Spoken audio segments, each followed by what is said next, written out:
I guess everyone likes Saul. I don't know why. He's not a good guy. He's kind of a good guy.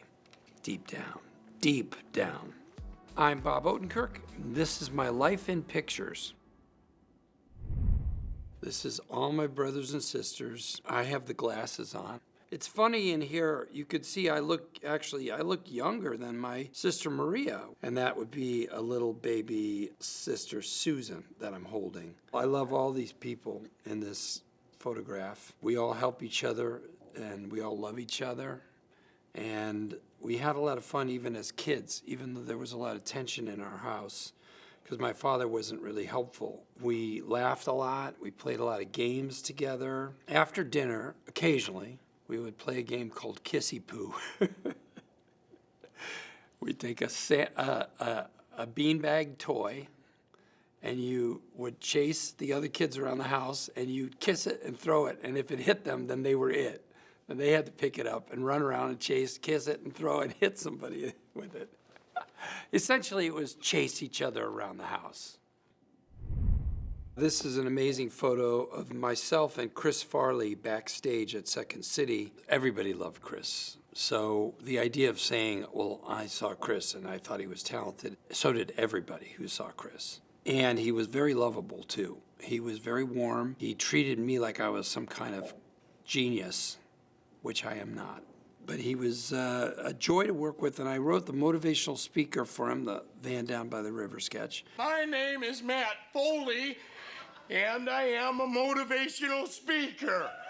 At Second City, he had done an improvisation with me and everyone in the cast, and we did a anti-drug rally, and he played a coach who is essentially Matt Foley. The night after I saw him do that improvisation, I went home and wrote that sketch just exactly as it's done. I am 35 years old, I am divorced, and I live in a van down by the river.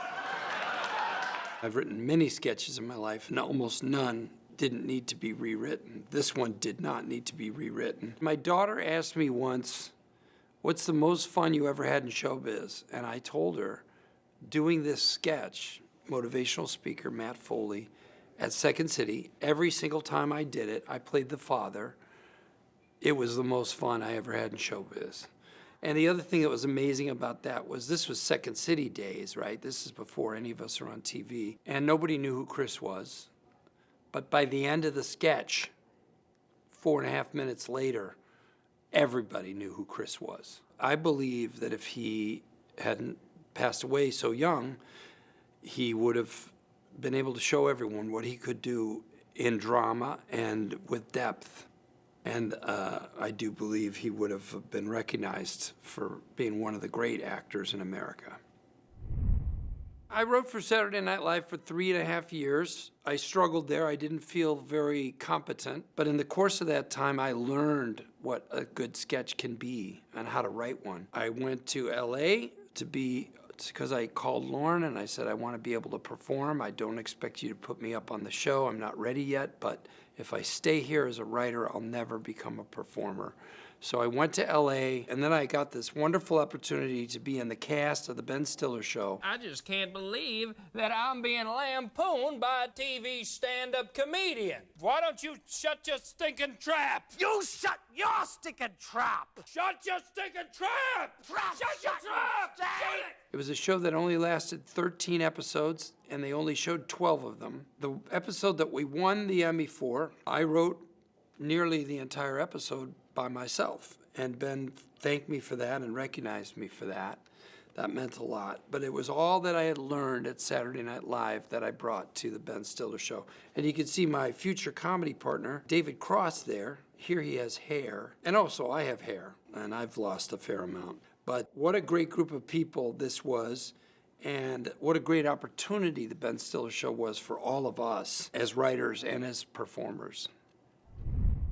This is a promo shoot for Mr. Show. That's me and David Cross. I wore a suit. David insisted upon wearing his street clothes because he was too cool. By the way, my pants, I'm not wearing them correctly. I should have pulled them up because that's an old suit. And the guys used to wear their pants right up to here. I don't know why. It's very strange. but that's how I was supposed to be wearing these, but I just didn't recognize it, and I wore them like jeans. Anyway, we were a mind meld team, and still kind of are. David Cross and I went on to do 4 seasons of Mr. Show with Bob and David, and a 5th lost season that was on Netflix called With Bob and David only. You should check out Mr. Show if you like sketch comedy, because we did some great sketches, including The Audition and Lie Detector and Talk Show at Sea. That's just 3 of the many awesome sketches we wrote. Did you hear me, mister? Turn off the TV and go get up and help with dinner.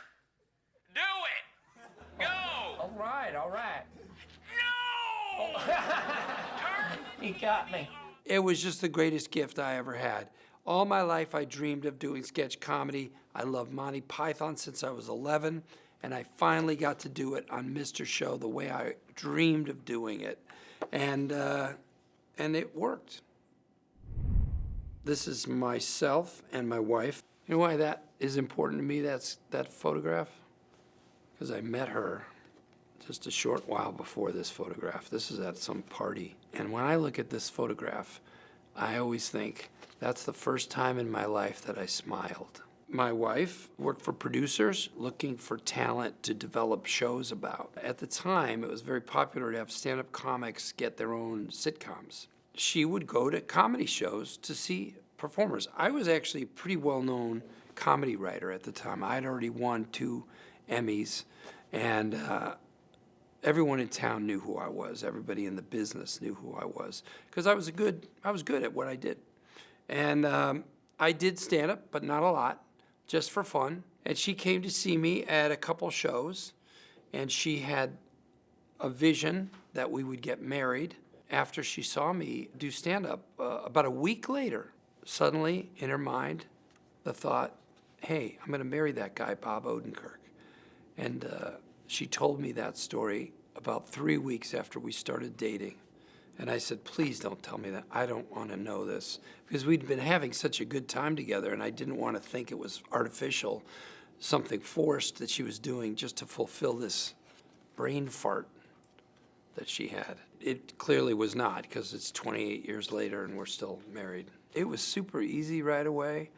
There were a few things she did that were very meaningful to me, minor things. One time I asked her out to dinner. I picked her up and we went to a restaurant and I'm eating. I was very hungry and I was eating like a pig and I was not talking to her. And she goes, what's up? And I go, well, I'm just eating. She goes, well, okay, why'd you ask me out? If you just want to eat, you don't have to ask me out. You can just go eat. And it meant so much to me that she was sort of saying, like, I've got a life.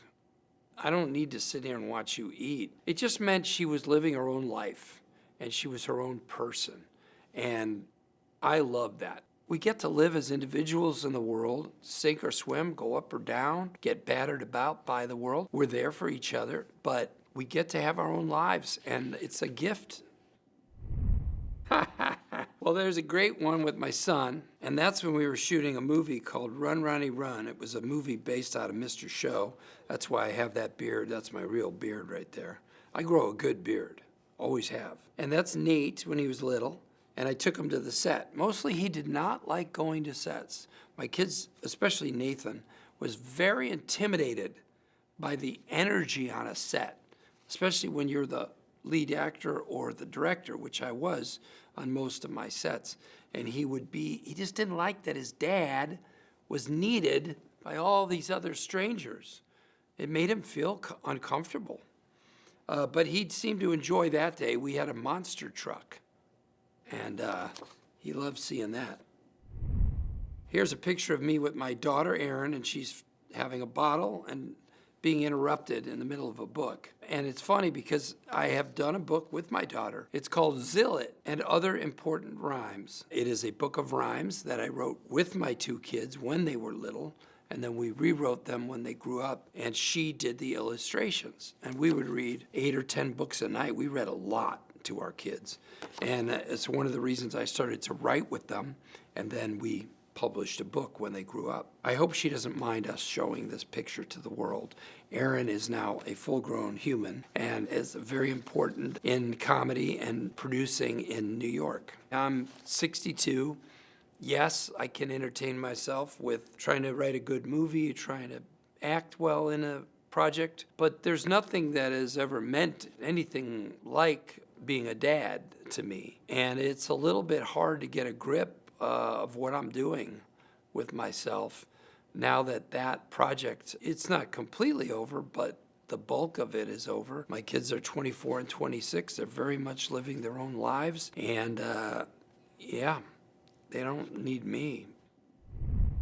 This is a picture of me as Saul Goodman with Walter White, Bryan Cranston. This is later in the story. So I started at the end of the second season of Breaking Bad. I expected to be on 3 or 4 episodes. Not seasons, episodes. I'll tell you one thing, you've got the right product. Anything that gets the DEA's panties in this big a bunch, you're onto something special. And I would like to be a small and silent part of it. I didn't get asked to do dramas very often. I was hired from this job not from an audition. I did not audition for Breaking Bad. I was hired because of Mr. Show. Mr. Show was very well liked by rock and roll musicians who were on tour buses, 12-year-olds, 13-year-olds whose parents had HBO, and writers. Writers really appreciated, I think, the quality of the writing on Mr. Show. And so Mr. Show was watched avidly in the Breaking Bad writer's room. I think as a break from the intensity of that show, they would go, let's watch a sketch. So they knew me and my work, and when they hit upon this character of Saul Goodman, they immediately thought of me as a possibility. And I was offered the role, and I didn't know the show, and I called a friend, somebody I'd been writing with, to say, have you ever heard of this show? And I go, Breaking Bad, and he goes, that's the best show on TV. You have to say yes to it.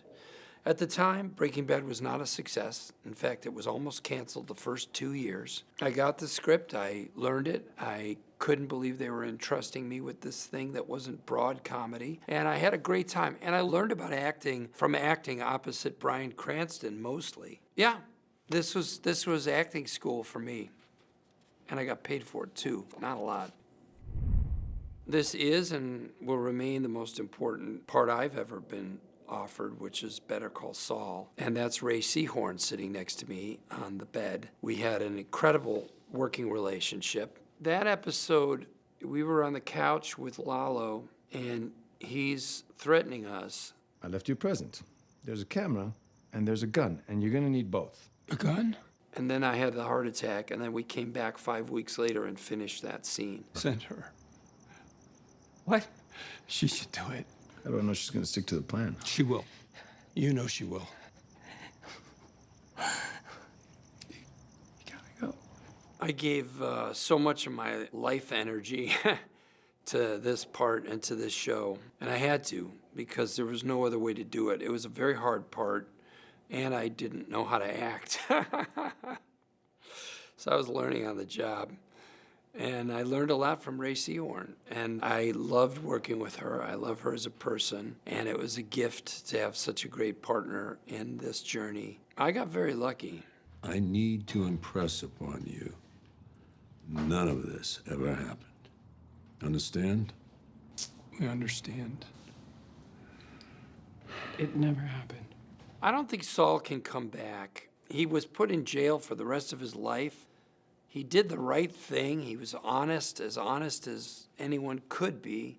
He offered a degree of self-awareness that I always felt he had.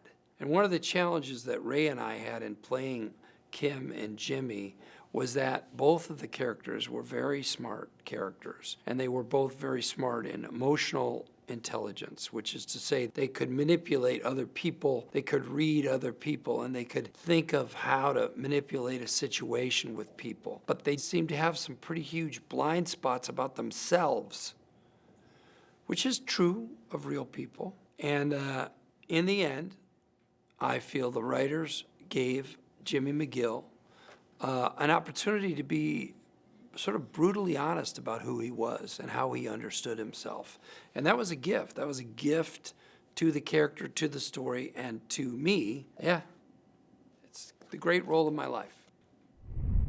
Here's a picture of me getting a star on the Hollywood Walk of Fame. You can go step on that star all you want, and I'll be thankful that you saw me there in this company of all the great actors and personalities of showbiz. This is a place that I never thought I would be, not in a million years, and that's me with my wife, and that is a little dog that we rescued and that now lives at a neighbor's house because it didn't get along with our cat. But that's Winnie, the dog, who is having a very happy life and is very well fed. Because she didn't look like that when we found her. It's an amazing thing to be given a star and to be included in the world of Hollywood. I come from Naperville, Illinois. Hollywood was 1 billion miles away from where I grew up. No one in my family was in showbiz. The idea of being an entertainer was not anywhere in the considered world at the time. So I came a long way. I got very lucky, and I've been very rewarded for it in ways I barely deserve.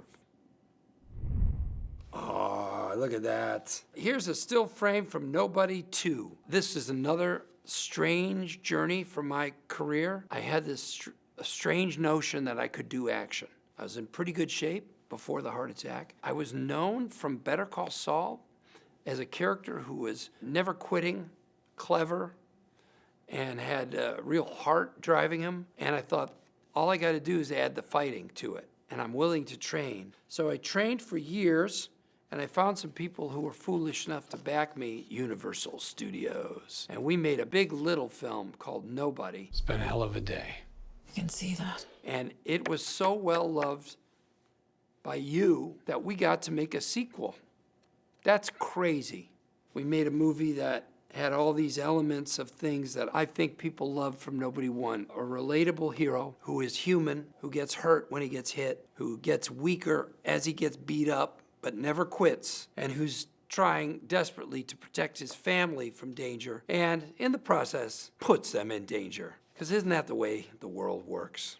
I love doing the stunts. The stunts are the closest thing to sketch comedy of anything I've done, because there's something about pulling it off. You do the stunt, you have the choreography, you change it, you modify it, you invent things, and then you go behind the camera and watch it, and when it works, everyone laughs. I told you. On vacation! I know Tom Cruise does his own stunts. I know. I've heard about it. Tom, good for you. I do my own fighting, but they don't let me fly through the air.